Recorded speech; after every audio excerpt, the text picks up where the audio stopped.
Hi. Frequently, gains come through losses. To rid oneself of bad ideas or teachings, one needs to replace them with good ideas and teachings.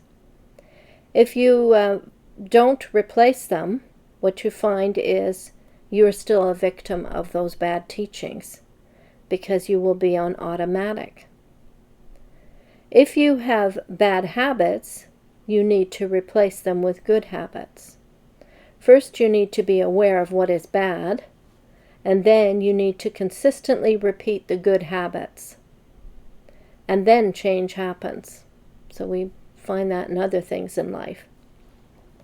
I thought I would do a series on what I had to unlearn and learn when I left the Jehovah's Witnesses.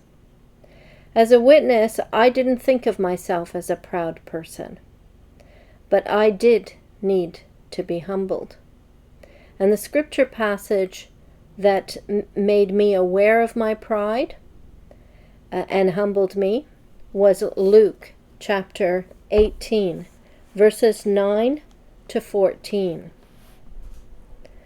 Also he spoke this parable to some who trusted in themselves that they were righteous, and despised others.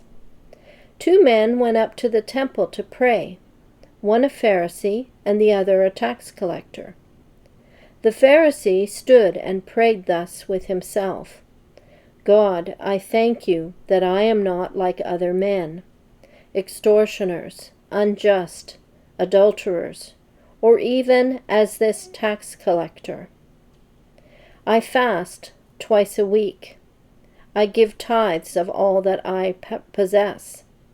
And the tax collector, standing afar off, would not so much as raise his eyes to heaven, but beat his breast, saying, God, be merciful to me, a sinner. I tell you, this man went down to his house justified, rather than the other. For everyone who exalts himself will be humbled, and he who humbles himself will be exalted. Now, there was a period of time in our history where I was still a committed witness, going to the meetings and the assemblies, and David was no longer going to the meetings. And we tried to have conversations during that period, and they were pretty rocky. But I do remember us reading this passage together, and David asked the question, which is the Jehovah's Witness? But in my own mind, I guess I heard, which one are you? And that was it. That just crushed me. And I broke down in tears because I knew which one I was most like.